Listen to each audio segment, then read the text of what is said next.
In the fall of that year, Song Qingling received a letter from the base area in northern Shanxi province. The letter was written by Mao Zedong, the leader of the Communist Party of China. He said, "Whenever we read from newspapers or are told about your revolutionary speeches and actions for national salvation, we come to love you dearly.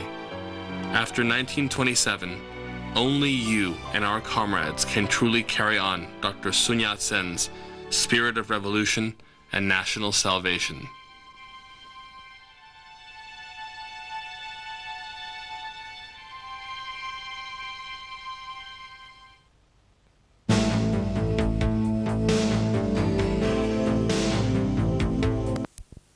Qingling's sister, Song Ailing, moved to the United States. A year later, Song Meiling and her two brothers left China's mainland. The family has never had a reunion since.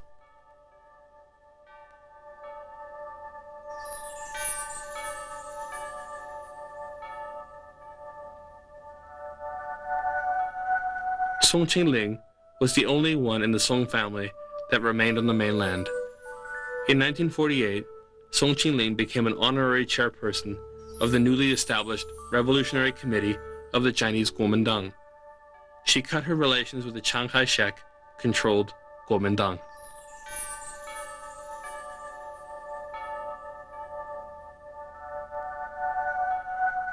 In January 1949, the Communist Party of China invited Song Qingling to travel to the north for the new political consultative conference. It wasn't long they received a reply from her. She said that my spirit would be with you forever.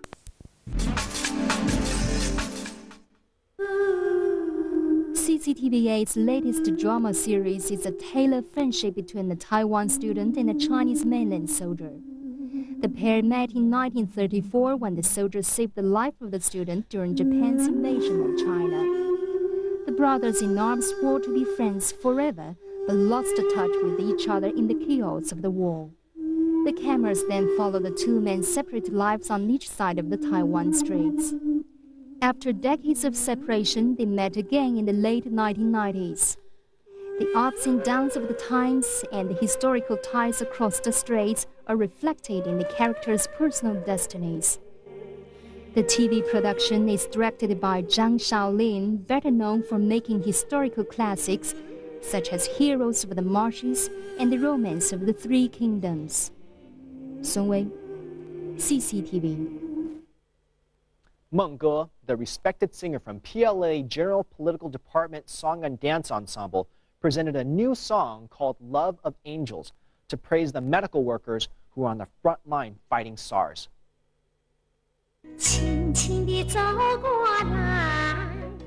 Meng Ge is no stranger to banging out a tune to make China feel better through hard times. She's spent the past 10 years singing patriotic and welfare songs for the Chinese army.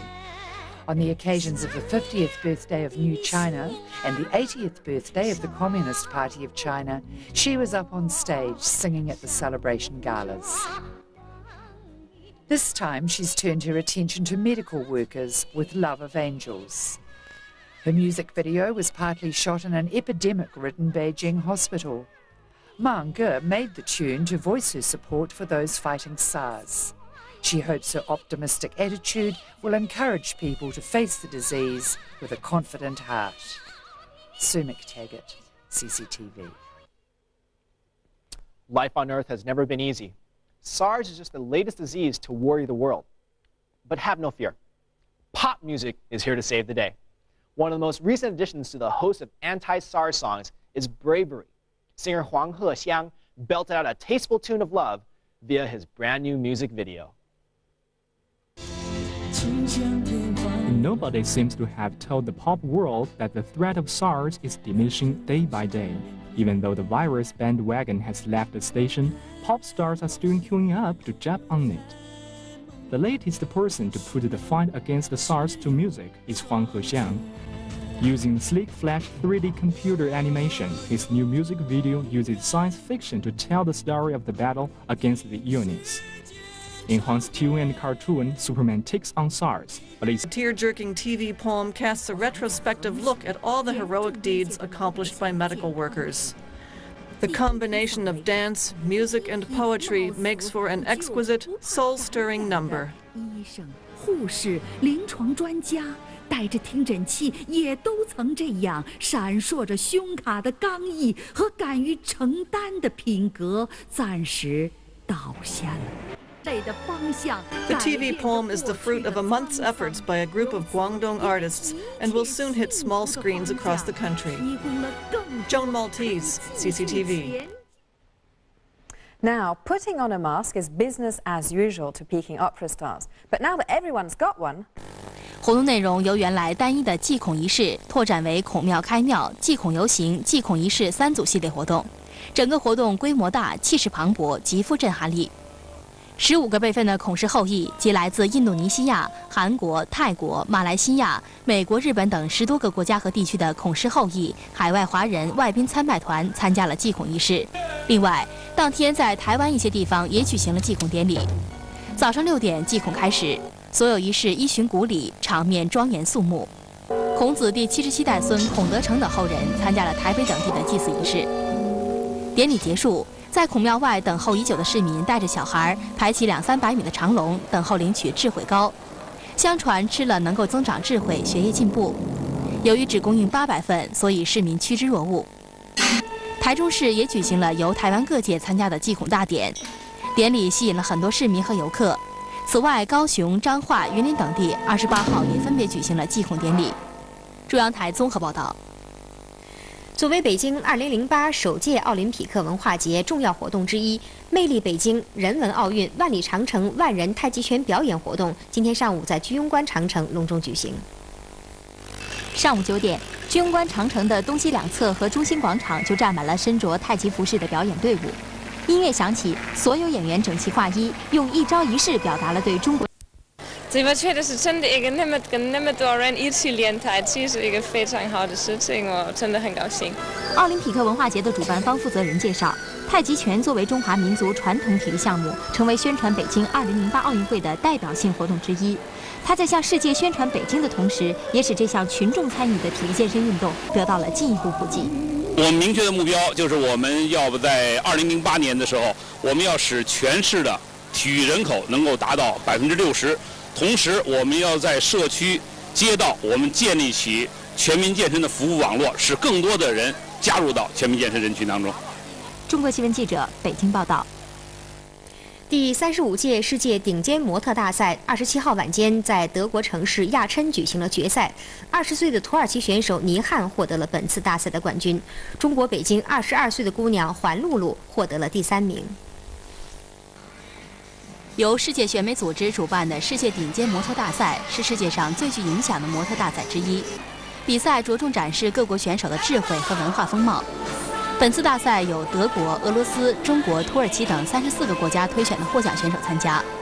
当天的决赛内容包括身穿国服、泳装和晚礼服3个部分。来自北京的22岁的中国选手环露露，身高1.77米，体重56公斤。 在国服比赛中，她身穿金黄色的传统中国旗袍出场，赢得了在场观众和评委的喝彩。最终比赛结果，土耳其选手倪汉获得冠军，亚军为德国选手，中国选手环露露获得季军。中央台记者德国亚琛报道。好，在稍后的时间里，我的同事鲁健将就人类探月的相关问题在演播室采访2位专家，欢迎您继续收看。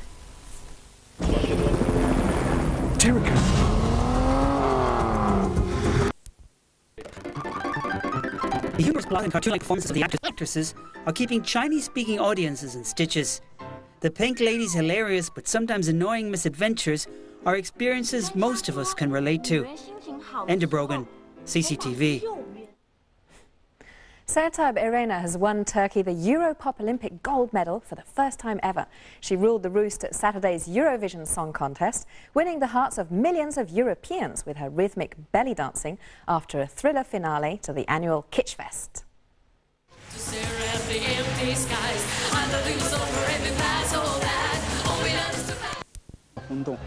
It is well known for patterns on the body and circles on the head. Here we have 11 circles made of copper sheets.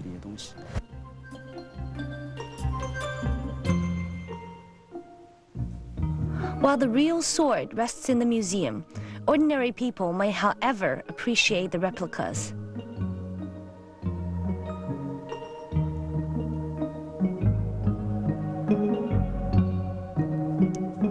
But even replicas are not easy to produce.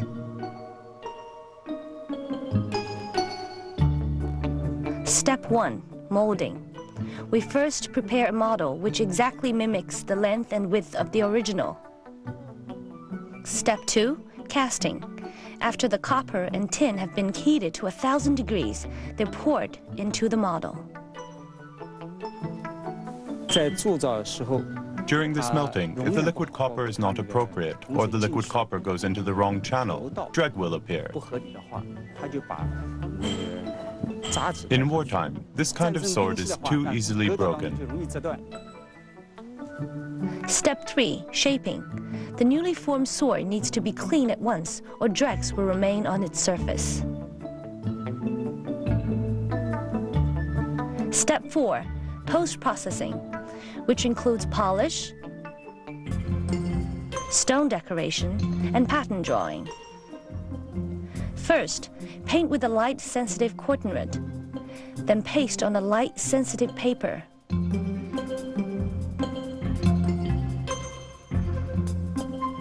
After being exposed to the light, the pattern is then adhered to the sword.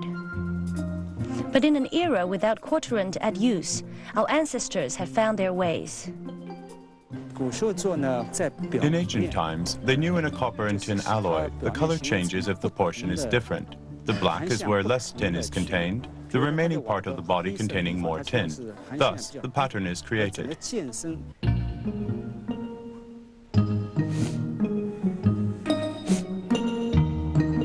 Bronze weapons, together with bronze wares used for royal ceremonies and sacred rituals, are witness to the great civilization of the past.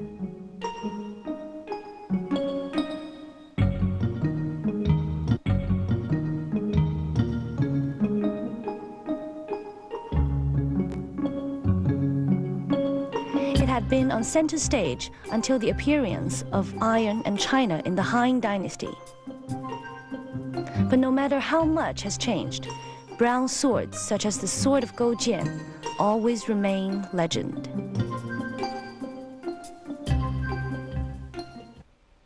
She's not beautiful, she's certainly not that young, and these days she's not very slim, but she is one of China's best-loved actresses. Can you guess who she is? No? She looks like a woman you might pass on the street or see on the bus. Everyday looks that ensure she's often cast as an ordinary woman. She also plays single women, as well as at one time or another, having been married to most of China's leading men. Any ideas yet? Okay, enough of my riddling. Today, we take a look back at the long career of veteran actress Lu Liping.